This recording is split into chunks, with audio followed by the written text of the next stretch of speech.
Written by James Hetfield, Lars Ulrich, and Cliff Burton. For Whom the Bell Tolls is the third song off Metallica's second album, Ride the Lightning, and one of their live show staples. So if you've ever tried to play along with this song on your guitar or bass, you'll notice that you sound out of tune. And that's because this song was originally recorded in the key of D at a slower tempo and then sped up in the studio.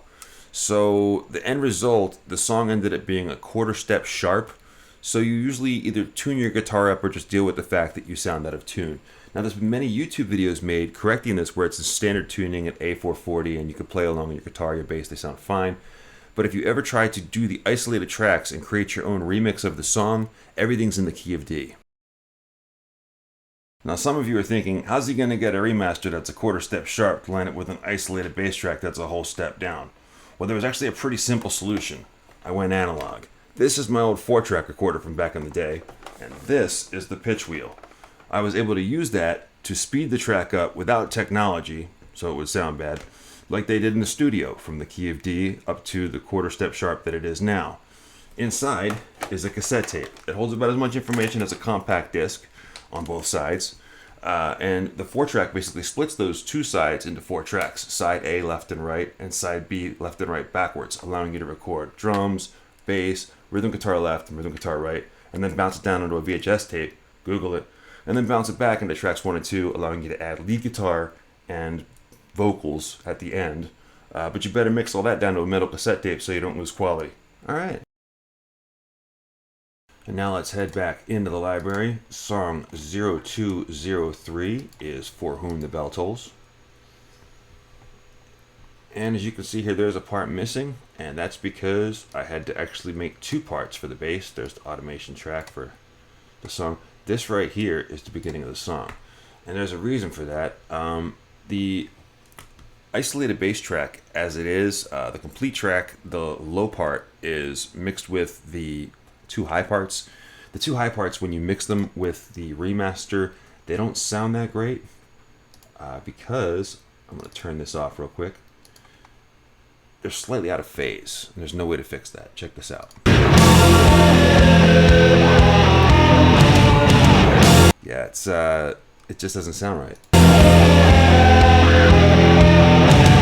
So I used equalizers that look like this, basically removing the 2 high parts, the 2 high basses, because they're loud enough. They're showcased in the song. They don't need to be any louder. But the rhythm bass is not that loud. So to bring that up, I use these 3 equalizers to basically erase the 2 high parts, and it sounds like this.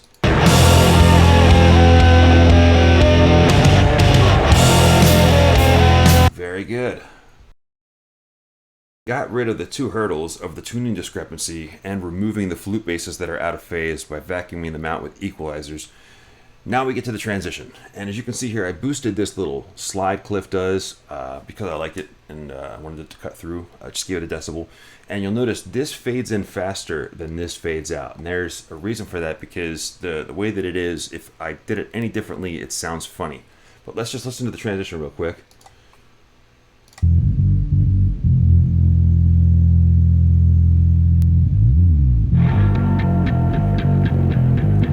You'll probably instantly notice that now you can hear the definition and the detail of Cliff's finger picking and the distortion better. And that's a trade-off for vacuuming out the out-of-phase flute basses in the beginning.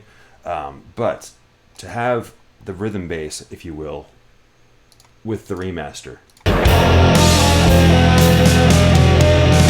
so worth it. And Cliff's bass in this song gives off so much low frequency, it's just stunning.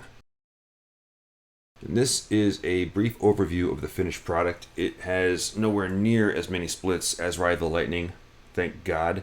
But as you can see, there's 2 automation lanes. One for the rhythm bass at the beginning, comes up sharply with the bells, and it fades out less sharply, and then the bass track itself, the main body, comes up very sharply and is automated in bits just to bring out a few fills that he did, and actually I brought it down in one spot. But let's get into it.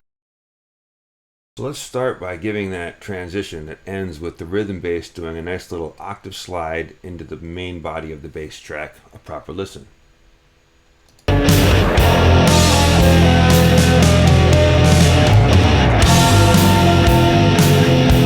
Very cool. A little further up, I gave him a decibel right here.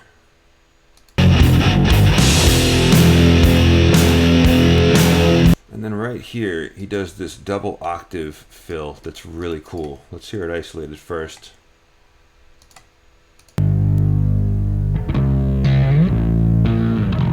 And let's hear that re-remastered.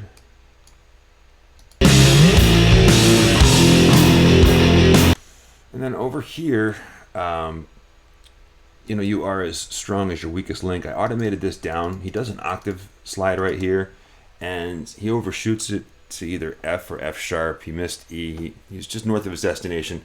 I took a little swipe at it, brought it down 2 dB at the front, and this is what it sounds like unautomated. Could have been the reason to turn it down, who knows, but automated, it sounds like this.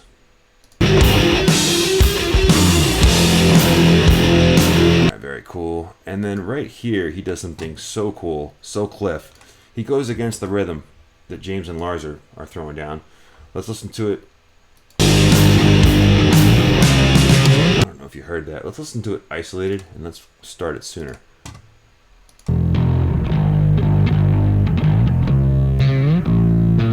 Very cool. On the previous 2 songs, I mentioned how Cliff's new strings kind of worked against him when he did his octave fills. You know, the new strings, they have all the low frequency at the lower fretboard, and of course the open strings, you get that nice low end. You go up to the middle of the fretboard to do some octaves, and you lose a little bit of volume. It's a trade-off. Some people prefer to record with older strings so that you can hear everything. But in this case, those new strings are actually working for Cliff.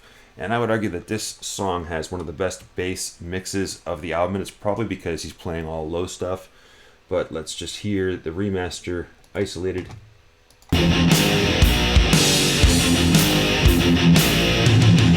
And let's hear it re-remastered.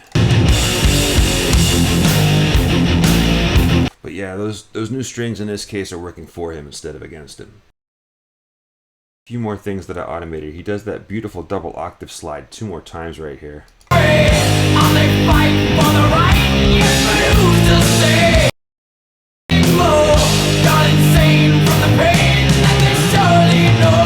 And right here, I just gave all of his little slides a decibel, just to kind of have him cut through a little bit.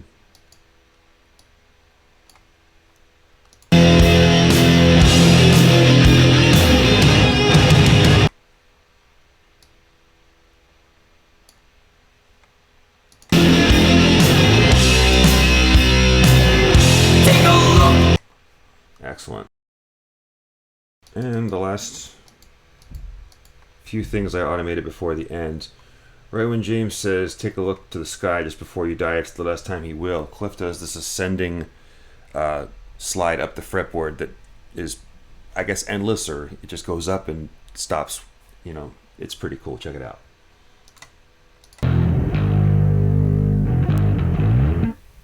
Right? As if he's looking up to the sky with his bass. Before you die, it's the last time you will. And then right over here,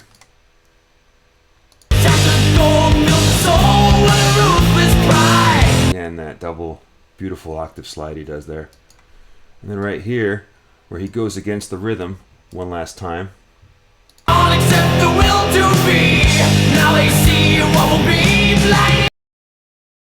And in the final section, you're probably looking at this going, what the heck's going on? So basically, Cliff is doing 2 things here. He's hitting a high F sharp 5th and a high G 5th chord on the A string and D string, and he's hitting the open E. And one is louder than the other. Check it out. So just to isolate that, show you what I'm talking about.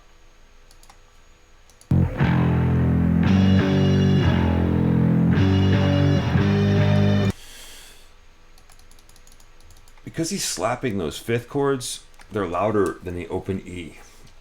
So to combat that, to make it all sound, I guess, more compressed, I automated it. But to show you, in my defense why. This is what it sounds like unautomated.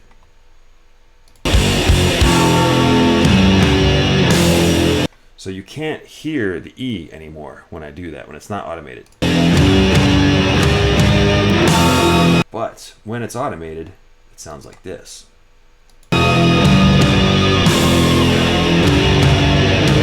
It's subtle anyway, it's only a decibel.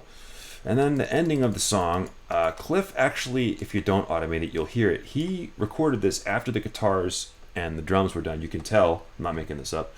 I'm going to unautomate the track and you'll hear it.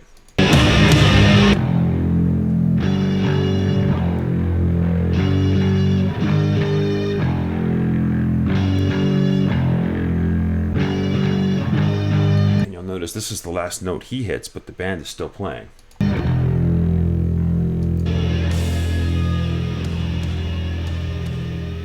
So I had to fade him out in a way that he still sounds like he's playing when he's not, and yet James and Lars still are. So all told, For Whom the Bell Tolls had a total of 47 splits across 5 minutes and 10 seconds, which equates to one split every 6.60 seconds. To put that in perspective, Ride the Lightning was one split every 1.3 seconds, a total of 294 splits across 6 minutes and 36 seconds. This song was a cakewalk compared to Ride the Lightning. And now our moment of bass guitar architecture. So For Whom the Bell Tolls has the nuts and bolts of a traditional Metallica song in that James Hetfield plays both rhythm guitar left and right, Lars is in stereo, and Cliff is in mono, with lead vocals in mono as well. It does have, right at the beginning of the song, two additional basses, lead bass left and lead bass right, all Cliff. And then in the middle of the song, there's a three-part harmony solo or section where the harmony guitar left is James, the harmony guitar right is Kirk, and the center channel lead guitar is James. And at the end of the song, James is doing unison bends while Kirk does whammy bar dive bombs. So it's one of the most layered Metallica songs ever, and it sounds awesome. And now it's time once again for the in-album Lifeline segment, brought to you as always by Fresh Produce. No, not the brand, the concept. Eat your fruits and veggies. In this segment, I always ask the question, would I trade? If the song that I'm working on has an isolated bass track, would I trade it away for one that does not? And if the song that I'm working on doesn't have an isolated bass track, would I trade for one that does? Well, in the case of For Whom the Bell Tolls, with it being one of the 6 songs on Ride the Lightning to have an isolated bass track, the 2 that don't being Escape and The Call of Cthulhu, and given the fact that the bass is audible throughout the entire track, probably the most audible bass line on the album, I would say that I probably would trade to get an isolated bass track for Escape or The Call of Cthulhu. Now I will just sing. For Whom the Bell Tolls is done. Look for Whom the Bell Tolls Re-Remastered, as well as a short video called A Farewell to RTL, wrapping up all the things I didn't get to say about Ride the Lightning, and of course Fade to Black is next. Thank you so much for watching. Please like and subscribe. This is the Metallica Re-Remastered series. Stay tuned for more.